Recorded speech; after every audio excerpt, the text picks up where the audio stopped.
Imagine two schools. They sit just miles apart in the same American county. One school has manicured lawns and gleaming science labs. Its library shelves are heavy with new books. Every student has a laptop. The teachers are experienced, many holding advanced degrees. This school is a pipeline to the nation's best colleges. Its walls are decorated with pennants from Ivy League universities. Parents raise hundreds of thousands of dollars each year to supplement an already generous public budget. The air here hums with the sound of possibility, a promise whispered to every child who walks through its doors. It is the American dream, rendered in brick and mortar. Now picture the other school. It is just a short drive away, across a highway or a set of railroad tracks. Here the paint is peeling. Some of the classroom windows have cracks. Textbooks are old with pages missing and names of students from a decade ago scrawled inside the covers. There are not enough computers to go around. Teachers are often young, passionate, but overwhelmed, frequently leaving after just a year or two for districts that can pay them more. The feeling here is not one of possibility, but of managing to get by. The roots of educational inequality in America are deeply entangled with the nation's original sin, slavery. For centuries, it was illegal to teach enslaved people to read or write. Literacy was power, and denying it was a fundamental tool of oppression. After the Civil War, formerly enslaved people and their allies fought passionately for the right to public education. They understood it as the gateway to true freedom and full citizenship. Black communities, with the help of the Freedmen's Bureau and Northern philanthropists, built schools from the ground up. But the dream of integrated, equal education was swiftly crushed by the rise of Jim Crow. The doctrine of separate but equal, cemented by the Supreme Court's 1896 Plessy v. Ferguson decision, became the law of the land. But it was a lie from the start. Separate was always enforced, but equal was never the reality. White schools received vastly more funding than black schools. White children sat in new buildings with new books, while black children were often relegated to one-room shacks with second-hand materials and underpaid teachers. This was not a regional problem confined to the South. Across the country, systems were put in place to ensure that white children received a superior education at the expense of black children. The landmark 1954 Supreme Court case, Brown v. Board of Education of Topeka, declared that separate educational facilities are inherently unequal. The court's decision was supposed to dismantle the legal foundation of school segregation. It was a monumental legal victory, a moment of profound hope. Chief Justice Earl Warren wrote for a unanimous court that segregation generated a feeling of inferiority in a way unlikely ever to be undone. Yet the promise of Brown remains largely unfulfilled. The decision was met with what was termed massive resistance. Southern states closed public schools rather than integrate them. White families fled to private academies or moved to suburban communities. Federal courts had to issue hundreds of orders to force districts to desegregate, a process that was slow, contentious, and often violent. While there was a period of significant progress from the late 1960s to the late 1980s, that progress has stalled and, in many parts of the country, has reversed. The long shadow of history still darkens the doors of our schools. Segregation today does not often rely on laws that explicitly mention race. Instead, it is built into the very geography of our communities. It is an architecture of inequality drawn with school district attendance zones, municipal boundaries. After the Brown decision, as legal segregation was dismantled, a new form of separation emerged. White families moved out of racially diverse cities and into racially and economically homogeneous suburbs. This phenomenon, known as white flight, was actively encouraged by federal policies: construction of highways that isolated black neighborhoods, racially biased mortgage lending, and FHA redlining. These new suburban communities created their own school districts. By drawing a line around their town, they could effectively draw a line around their schools, keeping them separate from more diverse, often poorer, urban districts next door. A school's funding and its racial composition are directly tied to property values and neighborhood demographics. A wealthy, predominantly white suburb can generate enormous tax revenue. A neighboring city with a larger population of color and a weaker tax base struggles to provide even basic resources. The district line becomes a modern-day tool of segregation. Gerrymandered district lines create islands of wealth and islands of concentrated poverty. Research shows the most segregating borders separate wealthy white districts from poorer non-white districts. These boundaries are often invisible, but their impact is profound. Crossing a district line can mean a school with a 90% graduation rate or a school with a 50% graduation rate. It can mean a full slate of advanced placement courses or no AP courses at all.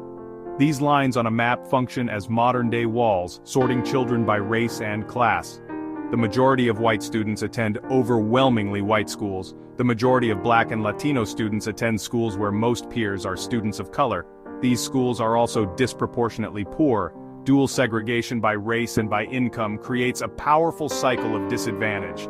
The fragmented patchwork of districts perpetuates the same separate and unequal system Brown v. Board was supposed to abolish over 70 years ago. These are not fictional places, they exist all over the United States. They are the physical manifestation of a promise broken. The promise of an equal education for every child regardless of their race or their zip code. The difference between these two schools is not accidental. It is the result of deliberate choices made over generations. It is the legacy of policies that were designed to separate and to starve certain communities of resources. The most direct way that racism shapes our schools is through money. The United States is unique among developed nations in how it funds its public schools. The system relies heavily on local property taxes. That means community wealth directly determines school quality. Affluent neighborhoods with expensive homes and thriving businesses create a large tax base. That tax base becomes more money for local schools. More money means higher teacher salaries, smaller class sizes, updated technology, extracurriculars like robotics clubs, and orchestras and arts programs. Lower-value communities, often communities of color impacted by generations of discrimination and disinvestment, generate far less tax revenue. Their schools operate on a fraction of the budget of wealthier neighbors. The result? Overcrowded classrooms, crumbling buildings, outdated textbooks, and a constant struggle to attract and retain experienced teachers. State and federal funding is supposed to level the field, but in most states it's not nearly enough. In many states the system is regressive. Wealthiest districts end up with more total funding per student than the poorest. A 2019 report from EdBuild revealed the scale of this disparity. Predominantly white districts receive on average $23 billion more than predominantly non-white districts, despite serving the same number of students. This is not incidental. It's a massive systemic transfer of resources away from students of color to white students. For an individual student, that means thousands of dollars less per year. Over K-12, that gap compounds into a profound disadvantage, an educational debt owed to children of color. This funding gap isn't a bug, it's a feature. It's the outcome of tying school resources to local wealth, a structure built on residential segregation.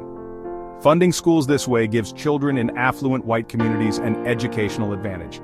It's a policy choice that perpetuates inequality. The color of money in American education is often the color of race. Until we break the link between property wealth and opportunity, equal education will remain out of reach for millions. Despite the historic Brown v. Board ruling, American schools are resegregating. The progress from mid-century has eroded over the last 30 years. Today, the typical Black student attends a school where nearly half their classmates are Black, and where most students are from low-income families. For Latino students, segregation is even more intense. This is not Jim Crow de jure segregation. Instead, it's de facto segregation, driven by housing patterns, school district boundaries, and court decisions releasing districts from desegregation orders. Researchers call this double segregation, race and poverty.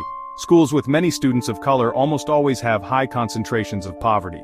These schools tend to have less experienced teachers, higher teacher turnover, fewer advanced courses, and reduced access to school counselors and nurses. One insidious form of segregation happens inside integrated schools. Tracking. Students are sorted into different academic tracks.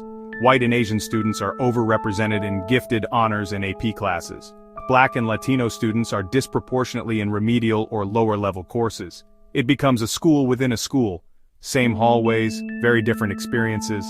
Research shows integrated schools yield higher academic achievement, improved critical thinking, and better preparation for a diverse workforce. By allowing resegregation, we're failing our children and undermining democracy. Segregation's modern face may be subtle, but its effects are just as damaging. To truly understand the impact of racism in schools, we must, listen to the people who live it every day. Consider the words of a Black high school student from Chicago. It feels like they expect less from us. You walk into a school in a white neighborhood, and it feels different. It's quiet, it's clean, everyone seems focused. You come back to our school and the metal detectors are broken. The bathrooms are locked, there's a fight in the hallway, it sends a message, it tells you what they think you're worth. A veteran teacher in a predominantly Latino Los Angeles school described the struggle for resources. I buy my own paper, my own pencils, my own books for the classroom library. I have 38 students in my English class. How can I give any of them the individual attention they need? My colleagues in the suburbs, their PTA raises enough to pay for an extra art teacher. Our PTA struggles to fund a pizza party. The inequality is blatant, it's heartbreaking. My students are just as bright and capable, but denied the tools they need to succeed. I'm in all AP classes, and sometimes I'm the only Latina in the room. A teacher once asked me if I was in the right class. Another student asked if I was one of the smart ones. It's constant. You feel like you always have to prove you belong. You have to work twice as hard to be seen as equally capable. It's exhausting. These small daily cuts, microaggressions, accumulate, creating a hostile environment and adding an emotional burden to the academic one. These voices from the hallways paint a vivid picture. It's not just abstract numbers on a funding report, it's the feeling of being devalued. It's the frustration of teachers who cannot give their students what they deserve. It's the exhaustion of students fighting low expectations and subtle biases every day. Their stories are a powerful testament to the human cost of a system that sorts and shortchanges children based on skin color. They are a call to action we cannot afford to ignore. Beyond the tangible issues of funding, resources, racism in schools manifests in a more subtle but equally damaging way, through expectations. The biases that exist in society do not disappear at the schoolhouse door. They're carried into classrooms by teachers, counselors, administrators, often unconsciously. These biases can shape how a student's behavior is interpreted, how their academic potential is judged, and what opportunities they are offered. This phenomenon, often called the soft bigotry of low expectations, can become a self-fulfilling prophecy. Black students, particularly black boys, are suspended and expelled at rates 3 times higher than their white peers for the same infractions. A white student who is being disruptive might be seen as acting out, while a black student exhibiting the same behavior is more likely to be labeled defiant or insubordinate. This disparity is not because black children misbehave more. It is because their behavior is viewed through a different, more punitive lens. These disciplinary actions remove students from valuable learning time and can be the first step into what is known as the school-to-prison pipeline.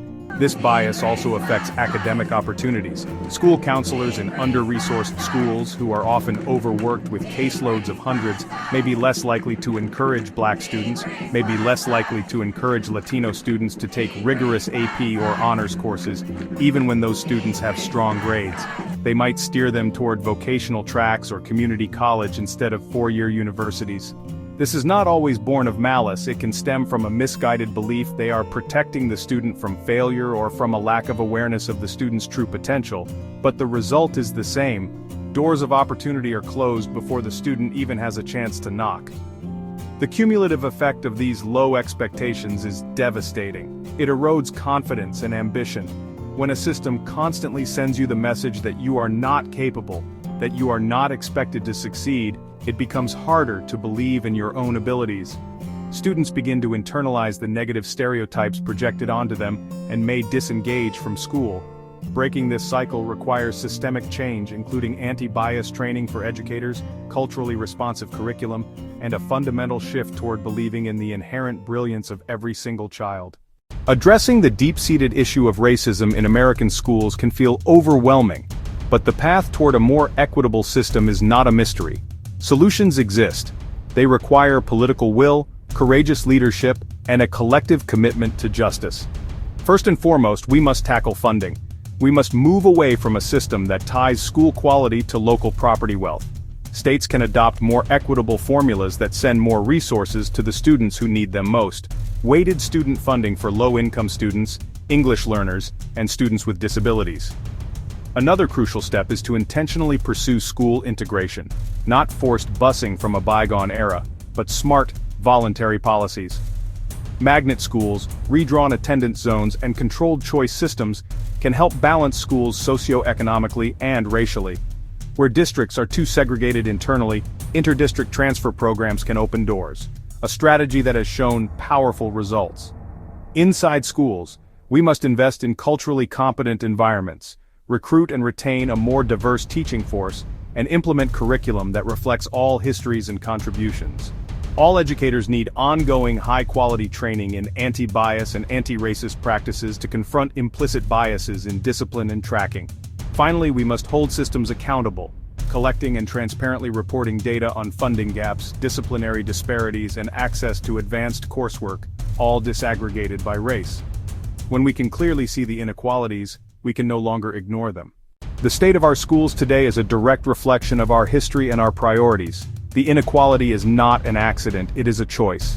For generations we have chosen a system that provides a world-class education for some children while denying it to others, and we have allowed race to be the primary factor in determining who gets what. The result is a betrayal of the American promise and a deep wound in the soul of the nation. It perpetuates cycles of poverty and privilege, robbing children of potential and society of their contributions. The cost is honestly immeasurable, but the future is not yet written. We have the knowledge and the tools to build a different system. We know that equitable funding works. We know that integrated schools work. We know that culturally relevant teaching works. We know that high expectations for all students work. What we have lacked is not the know-how, but the collective will. Change is hard. It requires confronting uncomfortable truths.